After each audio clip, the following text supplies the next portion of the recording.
Hello, what's up everyone? So, kamusta kayo? Andito tayo ngayon sa Yolanda's Farm sa Tesoro sa Maykalinan. At samahan nyo ako para ipakita sa inyo kung ano-ano ba yung makikita natin dito sa Yolanda's Farm. Excited na ba kayo guys? Tara, samahan nyo ako. So, ngayon, andito tayo ngayon sa may papasukin natin tong kulungan o compound ng mga alaga nilang baboy. So, tao po! Hello po, tuloy. Hello. Alin po Tita, kayo para kamusta? makita niyo po yung aking mga alaga. Kamusta? Halika kayo Alin tutur po tayo kayo, ni tuloy tita. po kayo. Oh. So, tita, ngayon ba, ano ang makikita natin dito ngayon? Aking mga alagang baboy. Okay. So, ang dami pala. Ayan. Ilan ba yung alaga niyong baboy ngayon, tita? 22 sila kabuok. Ang dami pala. So, Ayan. tita, bali, tanong ko sa'yo, ano ba yung parang nag-inganyo sa inyo para mag-alaga ng baboy? 'Di ba? Sa pagkakaalam ko, ang pinagkakaabalahan nyo nung mga nakaraan is yung mga kahoy. So ngayon, bakit parang ano yung naging influensya? Bakit kayo nag-alaga ng baboy? Kasi okay naman na yung mga anak ko, nakatapos na sila lahat dahil sa unang negosyo namin noon. Ngayon, matatanda na kami, nag-iba na kami ng negosyo. Gusto namin, kung matanda na kami, may sarili kaming, nag-alaga na lang kami ng baboy. Kasi nga, matanda kami, gusto namin sa ganitong mga lugar. Kaya dito na kami ngayon. Baga, para nagiging parte na din ng exercise, di ba? Oo. So, ayun, nag-uumpisa kami. Ito yung aming mga ginagawang mga kulungan. Ayan. So dito ngayon ang kasama nyo sa pag-aalaga at pag-aasikaso ng mga babuyan nyo si Tito. Kaming dalawa na lang nag-aasikaso dito kasi nga may edad na kami. Ang gusto namin sa ganitong lugar. Tahimik, presko ang hangin. Presko isip namin kasi matanda na nga kami. Kay okay naman yung mga anak ko. Ilan yung sa mga babuyan mo, sa mga kulungan ng mga kayo baboy? dito. Ayan sila. Ayan. Dito tayo.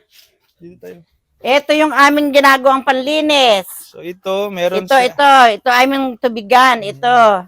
Ayan. Ayan, so dimotor. Dimotor siya. Ayan. Ito pa ang aming mga alaga. Ito. Ayan siya.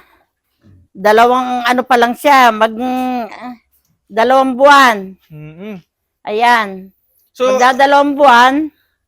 Ayan. So lahat-lahat, meron kayong 22 ka alaga na baboy. Ayan. Ito pa. Ito.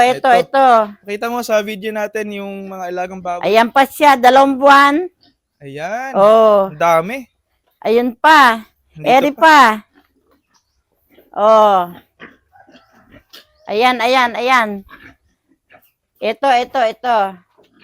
Ayan ang aming mga alaga. Pinagkakabalahan namin ngayon. Ang dami nga. Ayan. Ito pa ang aming native kasi gusto namin din mag-alaga ng native. So aside sa yung meron din kayong native. Ayan. Ang 2 native. Ito sa video. Ayan, ganyan lang sila. Nakakawala lang silang ganyan. Ayun yung isa sa ilalim. Ang laki ayun ng sa ayun sa isa. Inahin na native to. Inahin na native yan kasi gusto naming mag-alaga ng native para diyan lang namin sila pagagalain. Ganyan. Maglublob sila diyan sa putik-putik. So ngayon tita, tatanungin kita kung ano ba yung mga challenges sa pag-aalaga ng mga baboy ganito karami? Eto. Mahirap pero kailangan gawin kasi sa sobrang mahal ng feeds, ang aming dito, pinapakain namin dito ay vital starter. Saka sinasamahan namin ng hammer corn. Pagkatapos namin magpakain, ang aming binibigay sa kanila, merienda nila kanang mga saging. Ayun. Saging, ayan. Yan ang aming ibinibigay. Okay. Tapos, sinasamahan namin ng yung vital starter, sinasamahan namin ng hammer corn. Ayun yung aming naman, yung pahingahan, ayun. Doon kami, pagkapagod na kami, doon kami sa lugar na yon. Tapos yung talagang maintain yung paglilinis sa mga kulungan. Ay, ano, tita? oo, kailangan. Lagi Mm. silang naliligo. Eh, yan kasi ang buhay sa mga baboy. Maligo sila palagi. Dapat kailangan yung Oo. tubig talagang sapat kasi para talagang malinis yung kulungan Oo, at dapat makaiwas lagi sa sila masakit. talagang naliligo. Mm-mm. Oo. Tsaka sa lugar na ito din, nag-aalaga kami ng manok, bibi. Yan. Yan ang aming ginagawa dito.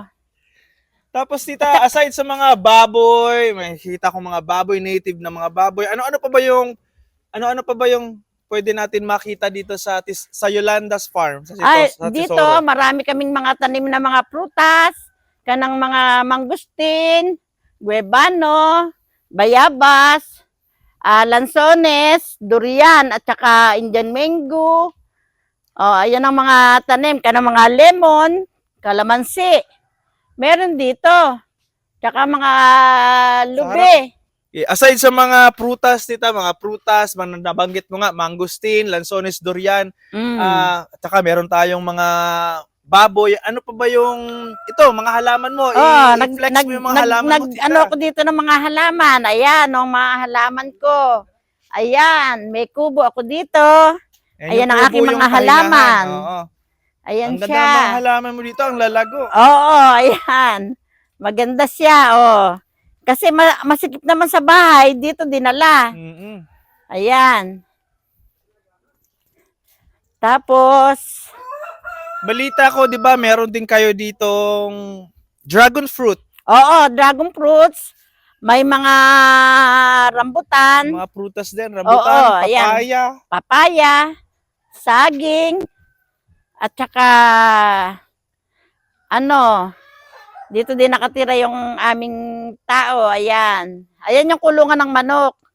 Puntahan siguro Oo, natin. sige. Saglit. Oo, Dito, ipakita natin tingnan sa niyo ating yung aming mga alaga. Ayan. Ayan. Ayan ang mga alaga. Ayun, oh. Yung mga maliliit, ando sa Ando sa gawin na yun, kabila, sa oo. kabila. Marami kayong pagkakaabalahan dito. Oo. May mga baboy, may mga manok, Oo. may mga halaman. Kaya nga. Kaya gustong-gusto ko dito. Masarap kasi dito. Tsaka tahimik, presko Oo, ang hangin. tahimik. Presko ang hangin. So, Kaya yan ang pinagkakabalahan namin dito. okay. So, tita, bago tayo magtapos sa ating vlog na ito, gusto ko lang, ano ba yung pwede mong parang maging advice or masasabi doon sa lahat ng mga nagkakaroon din ng interes o nagpaplano na mag-alaga or magkaroon ng mga ganito, pwesto o lupa na pag-aalagaan ng mga manok, baboy. So, ano ba yung pwede mong maano sa kanila, tita?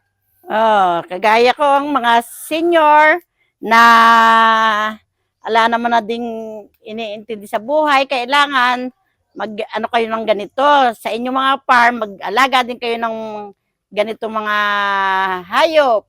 Kasi kailangan natin ito para tayo lumakas-lakas kasi nga, mga senior na tayo. Kailangan natin ng exercise. Kaya kailangan, ganitong gawin natin.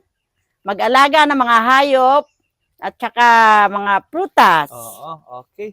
Oh. Guys, maraming salamat sa panonood ng mumunting vlog namin ni Tita. So, if you want more, just comment and share this video. And maraming salamat. Tita, maraming salamat sa oras ha. Oo. Bye-bye! Bye-bye. Salamat.